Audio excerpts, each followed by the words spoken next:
I had coffee the other day with somebody I went to high school with. I know her all the way back to freshman year.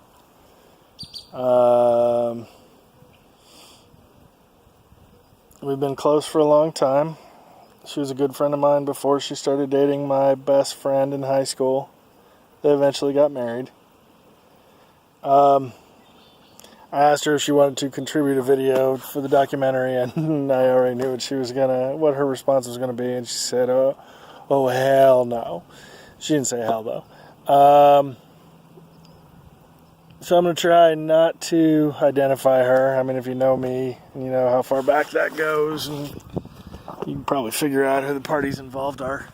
But I wanted to talk to her about my best friend in high school, who she eventually married, and see if I could get some perspective on some things I had encountered, or that I had experienced with regards to him. He passed away a couple years ago, so there's no chance to mend that fence or rebuild that bridge.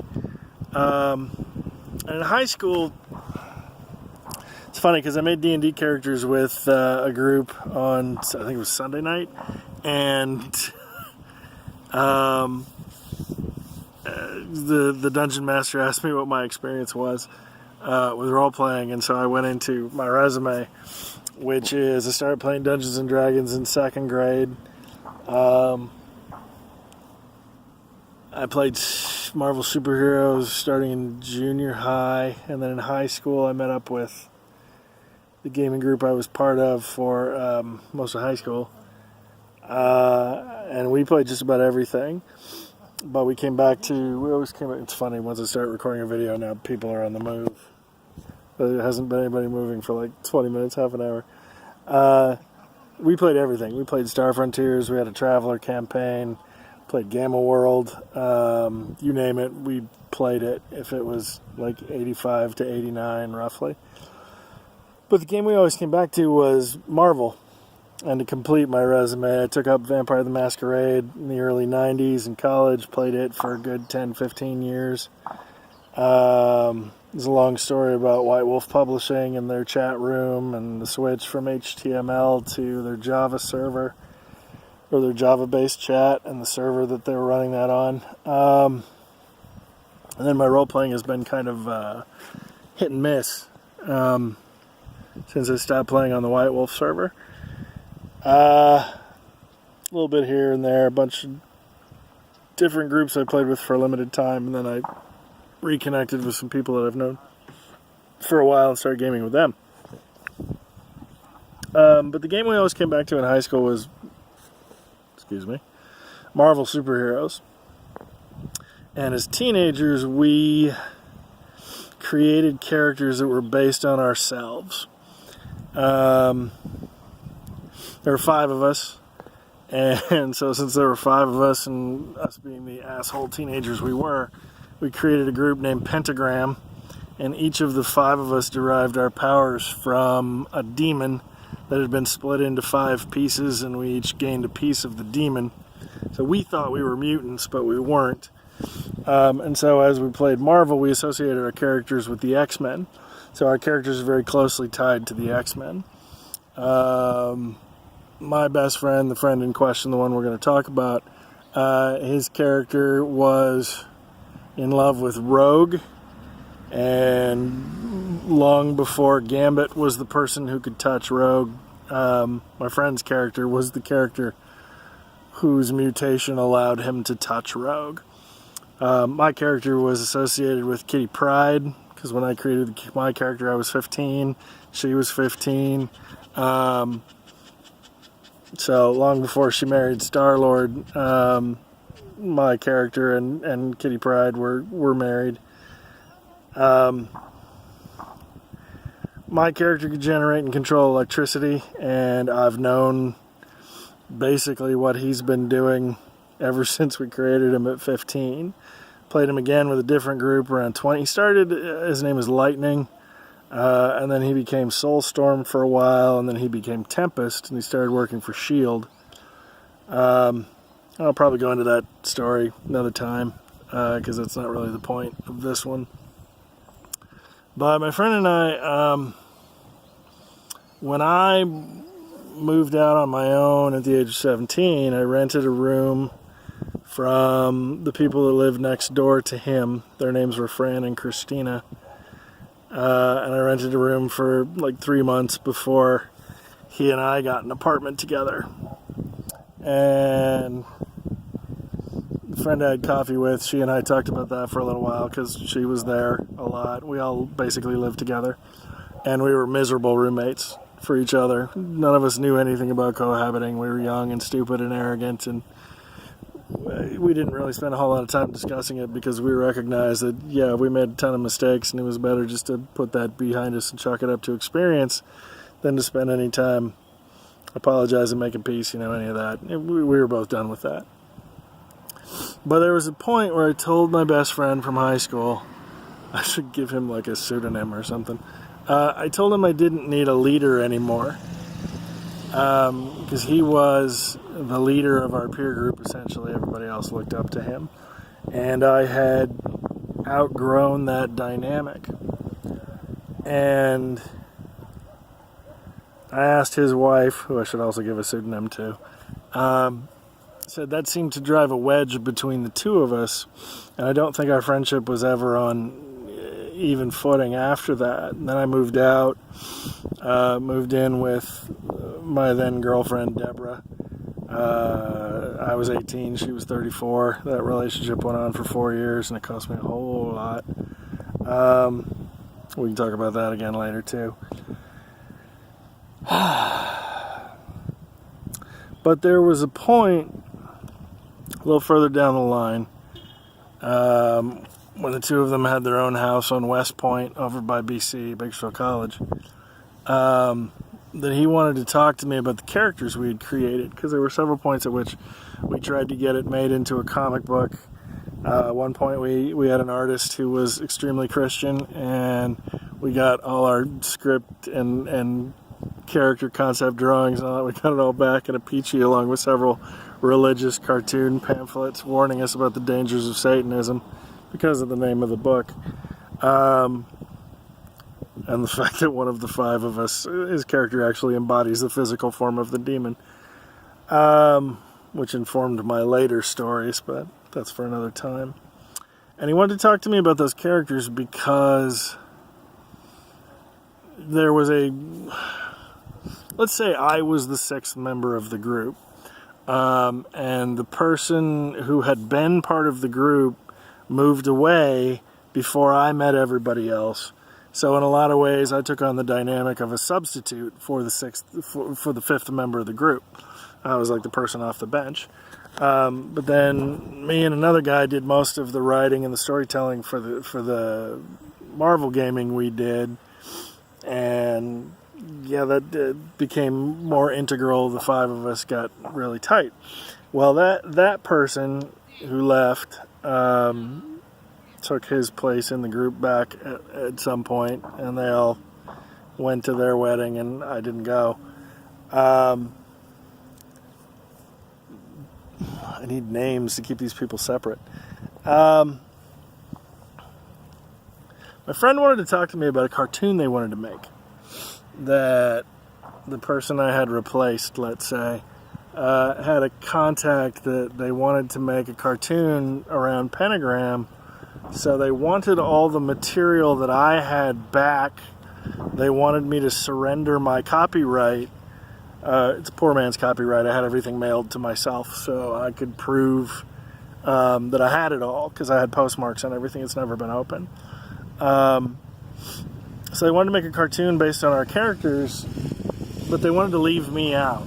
They wanted to sub back in that other person and leave Lightning, Tempest, whatever you want to call him, out of that cartoon entirely and replace him with the other guy. And that really hurt. And so I declined, and I still have all the materials. They're not really worth anything. I mean, I could prove I created certain characters, but I mean, I've got larger legal claims on the entertainment industry that I've never pursued. Those sound conspiratorial and crazy, so let's not go into those. But I wanted to talk about the wedge that I had driven into that friendship by saying I didn't need a leader, and the pain that it had caused when I was told that they wanted me to surrender my copyright and they wanted to make the story without me. Even though Roach and I had written most of it. Roach is the other guy who did the storytelling with. Oops, name slipped. But you don't know whether that's a real name or a nickname unless you already know him or me. And what she said was that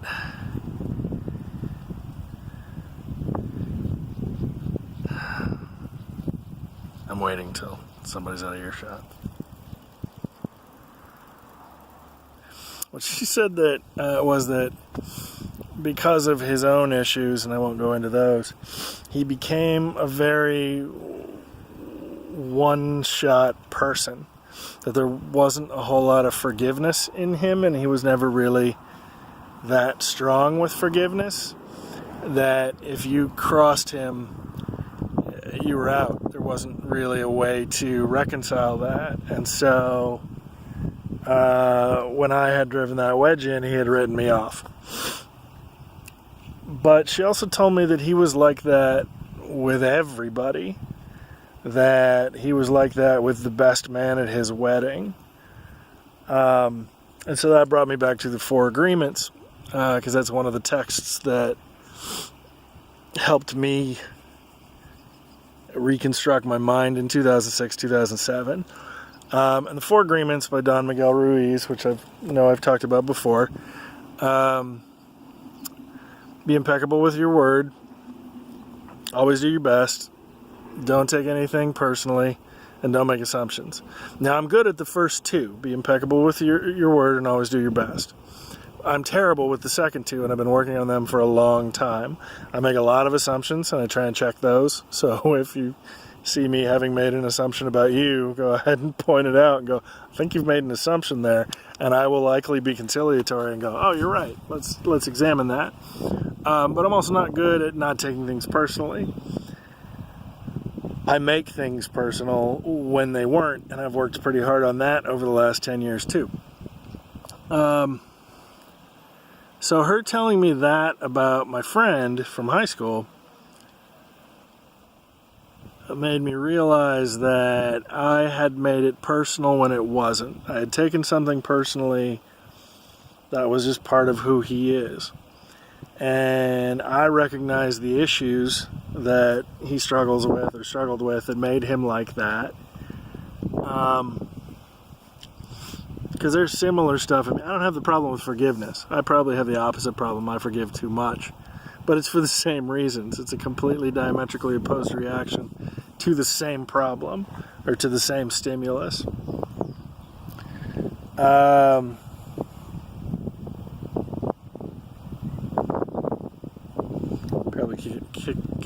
Probably picking up some breeze at this point. Hear me stutter? That was cool. So we had the conversation because she was the one that pointed out to me as I was leaving Long Beach or when I was going into Long Beach, one or the other, that your 40s are largely about cleaning house. About examining the stuff that doesn't serve you and getting rid of it so that you can move forward. And I've probably got about a third of my life left if I actually take care of my blood pressure and ease the hypertension and keep myself from stroking out in a couple of years. Or tomorrow, who knows. And so I told her that I wanted to have that conversation in order to clean house on those issues. And so the conversation laid some things to rest and brought me back around to larger issues that I deal with. So as part of the process, as a somewhat significant part of the process, I thought that was worth documenting and discussing. Going to continue to work on not taking things personally. Going to continue, because everybody's dealing with their own version of reality or the dream. I think that's how Don Miguel Ruiz puts it. Everybody's got their own burden. Everybody's got their own shit. Everybody's dealing with their own pain in their own way, and I or you or whoever might be responsible for it, even if you don't know that you are, or that you don't think you did anything to cause that. I mean, a lot of life is perspective. Everybody out there has some people that love them and some people that hate them, and you might not even know why those people love you or those people hate you. I've experienced both. I've got people that love me for reasons I had no knowledge of, and I have people that hate me for reasons I have no knowledge of. Somebody told me recently, did you know that he dated that woman that was in the improv competition with you? And I'm like, yeah, I did. I recused myself from every show she was in, and we were together for 3 years. We were together for 3 years. But it's not the relationship you thought it was, and it's perspective versus information. And so I got more information that helped me get better perspective on myself and what I've experienced and what healing and work I need to do in order to move forward. So I'll say that coffee was successful. It's part of chapter 2 here in Bakersfield. Something I probably wouldn't have gotten a chance to do otherwise. And if this gets published publicly, it's because she's had a chance to look at it and say, yeah, I'm cool with that.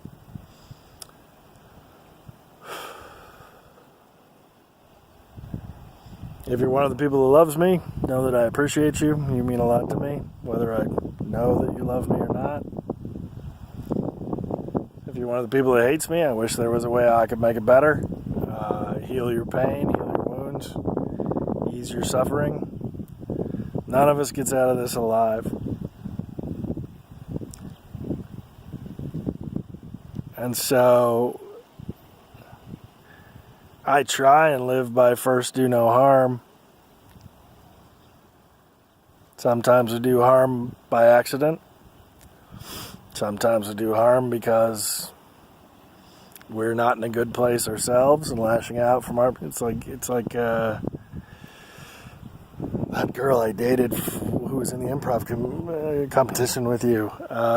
She was one of the people that said to me, hurt people hurt people. It's true. You can hurt people from a place of pain yourself. Some people hurt people maliciously. It's not who I think I am. I don't think I hurt people maliciously. I don't think I hurt people on purpose.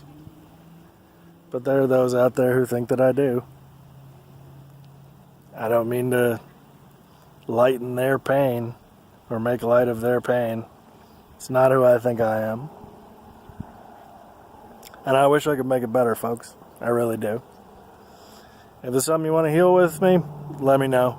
I know I've got friends who were like, I directed you in college and I thought you were the biggest dick. And we talked it through and I'm cool with those people now.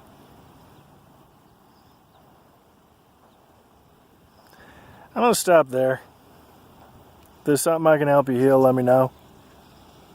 If there's something I did to hurt you and I can't help you heal, know that I am deeply, sincerely sorry, and I wish there was something I could do.